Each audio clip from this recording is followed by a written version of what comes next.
anyways, this is if you want to make a contact sheet and you want to keep all the color, okay? So I'm going to go to File, Automate, and Contact Sheet. Okay, so basically it's asking you what folder of images would you like to make a contact sheet. So I over here have a folder called Fairy Tales 2022 copy. I made it a copy just in case.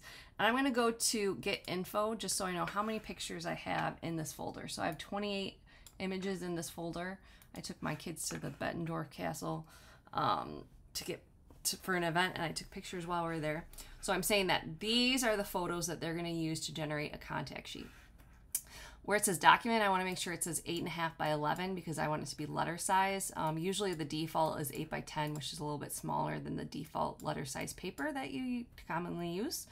The last thing you need to do is make sure that I have 28 pictures in here. So I need to make sure that these two numbers multiply can accommodate 28 pictures. So you can do, I could do 7 columns and 4 rows, 4 columns, 7 rows. I know I asked you guys to take 27 pictures, but maybe you want to put just 25, so they can say 5 by 5.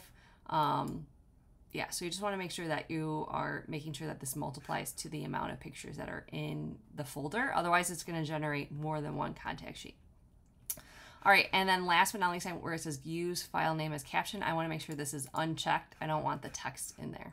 I'm going to hit OK, and the images were not found. So I'll try it again. File, Automate, Contact Sheet, choose, I want to pick this one, open, everything's the same, no file, okay, hit OK. Okay, there you go.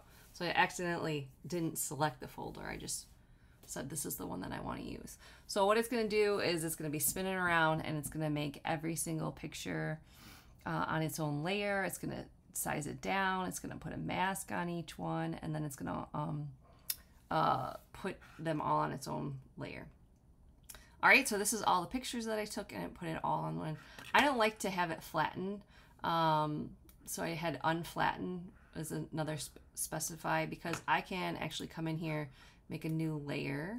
I'm gonna go put this layer right behind the background, and I can go to the paint bucket tool and pick a color like black, and then I can fill this in and it will make the background black. Okay, so that was when I went to File, Automate, Contact Sheet. It gives you this option to flatten or not. I don't like to flatten just because I have the option of making that background color. I just did it again. Okay, so it's generating it again. So the last thing I need to do, try and make my you can make it again if you screw up, you know, like you're like, oh, I don't like the columns and the rows. Look at how easy it is to make. It just takes a second. Okay, so now I want to save this to my desktop to be able to turn it in. So I'm going to say File, Save a Copy. And I'm going to name it my first and last name, underscore variations, underscore today's date. Okay, and because I want to turn it in to Canvas, I'm going to say that I want to save it to my computer, save on my computer.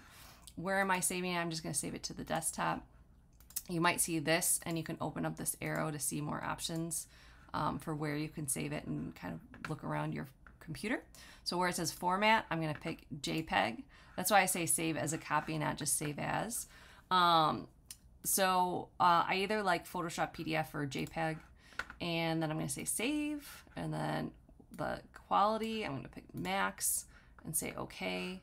And now I should have this JPEG image on my computer that has all of the pictures that I took in this series.